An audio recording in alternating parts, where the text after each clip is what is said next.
Hey everyone, Kyle once again. Um, Welcome back to another movie review. Now I'm getting to the last sequel in the Jurassic Park franchise, and now I'm reviewing Jurassic Park III. Released date July 18th, 2001, and then also I have the poster right here, nicely framed.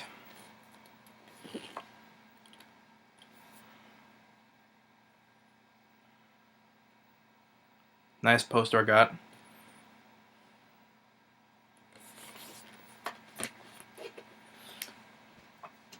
The only poster I don't have is the second one. I'm still wanting to get the second one, the second poster of it of the Lost World, But that's on my list, So got the poster right there. So Jurassic Park 3, yes. It starts the return of Sam Neill as Dr. Grant. And Laura Dern, she was only in it for a little bit as reprising role as Dr. Sadler. She's only in for like about, I would say only like about a minute and a half. I would say though, and that's one of the, to me that's one of the one of the small problems. So she's only in this only for in a smaller role, But anyway, it's directed by Joe Johnston. Joe Johnston, he's the director of Honey, I Shrunk the Kids, The Rocketeer. It was a Hilda ago. It was a film that starred Viggo Mortensen. Then he directed Captain America: The First Avenger, The Wolfman remake, on October Sky.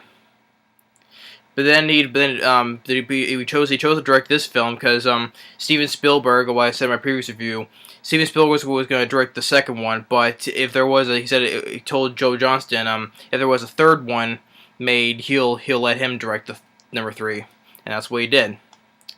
But Steven Spielberg serves as an executive producer, is still as executive producer of the film. And you got other cast members. You have, like I said, Sam Neill returns as Dr. Grant, William H. Macy, Tia Leoni, Alessandro Nivola, Trevor Morgan, and Michael Jeter. Is the film? The films in the well, I'll get to the plot in a second.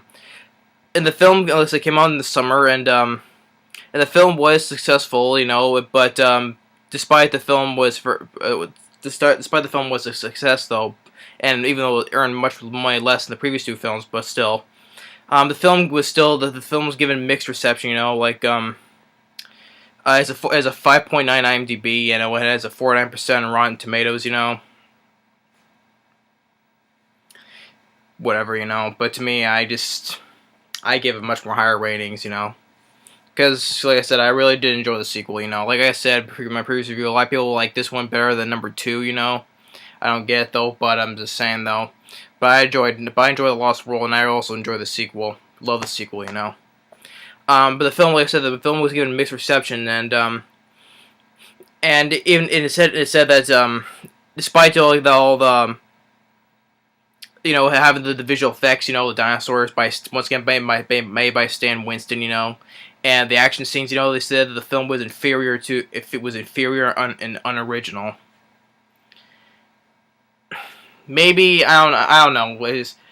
Maybe that point is right though, but to me, I don't think it's inferior, Well, maybe because maybe the unoriginal part they say, oh, they're going back to the same island, from the second film, Maybe that's why, There had to be some reason to go back on the same island, which I'll get to. On the island of the second film, Isla Sorna, Me, that does not bother me, That does not bother me at all. But at least well, and there's some positive reviews, like Roger Ebert and Richard Roper, I think I was Roper. I don't know how his last name pronounced. I'll just say Roper.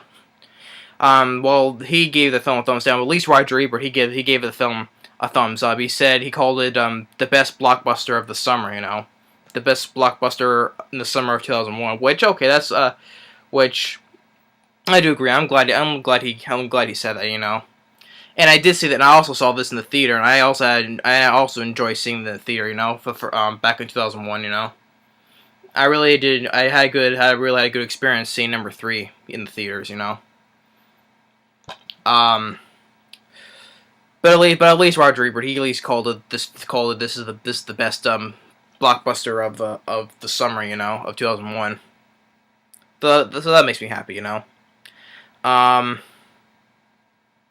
and it was a blockbuster of the summer because on a budget of 93 million, it made 368 million worldwide, and it became the highest and it was the 8th highest grossing film of 2001 on the top 10 list, which makes me happy still, but it still is much lower than the previous 2 films, of course.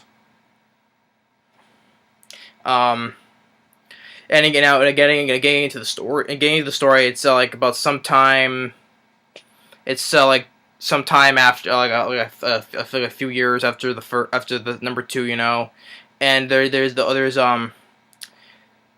this tourist named Ben. He's taking this kid named Eric, like parasailing around Easel Soaring, and as they're flying.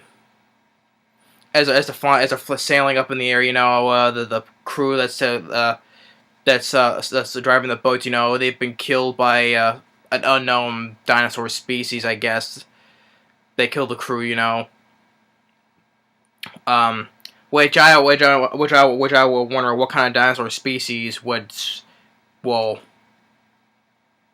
swim and kill the crew, but there's another explanation now, which I'll get to in a little bit.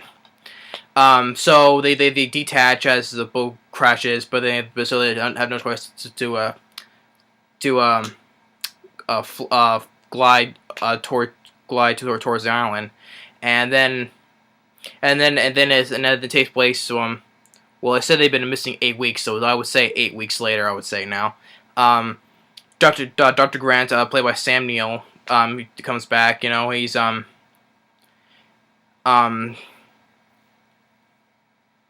he's there visiting. Lord Dern. His old partner, Lord Dern, Dr. Sadler. Talking about the sounds the Velociraptors made. How smart they are, and the next thing he sees, he's at this big presentation in front of an audience, explaining, and everything, and that's why when he's done, he's like, a woman is asking, does anybody have a question? Everybody's raising their hands, everyone's raising their hands. He's like, fine. Does anyone have a question that does not relate to Jurassic Park? And people are putting their hands down, which there were still a few hands up, and he says, or the incident in San Diego, which I did not witness. So he knows about what happened, and he knows what happened in the Lost World, but says he wasn't there when it happened.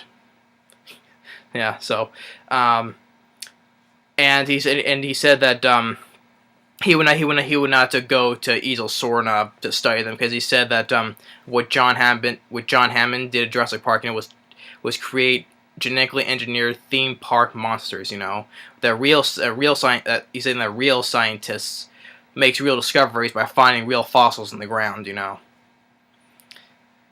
then comes the next scene where there's 2 guys, trying to shoot an old airplane, and Michael Jeter, which plays Udesky, which he's no longer with us, sadly. Michael Jeter is probably all known, played Dale from The Green Mile, with Mr. Jingles, or he was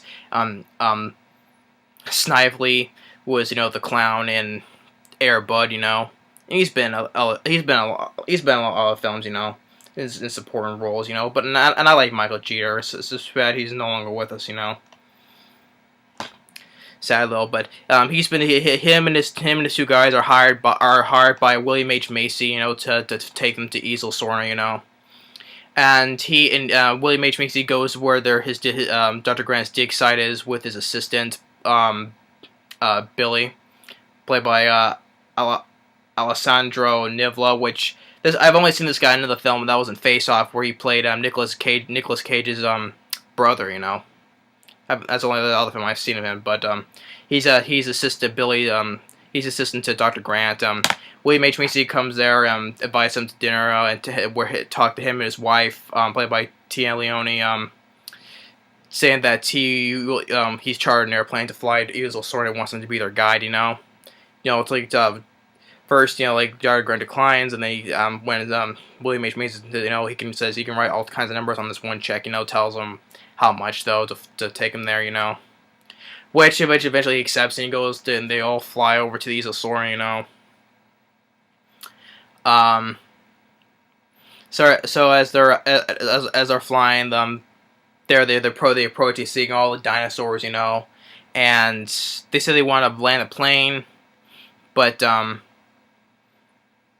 Grant says you can't land here. But then he gets knocked out by Cooper, which is this guy Josh Dill, how's his last name? How his last name pronounced?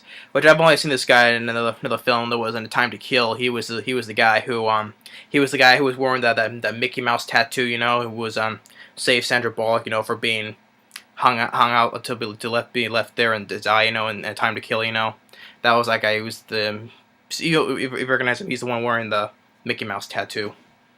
So he knocks him out and tells him, which they already landed, and they're all preparing to go out into the woods, to secure the premises, and Taylor is on the microphone yelling out Ben and Eric, which if you've seen the film, you already know who they are, and why they're doing here.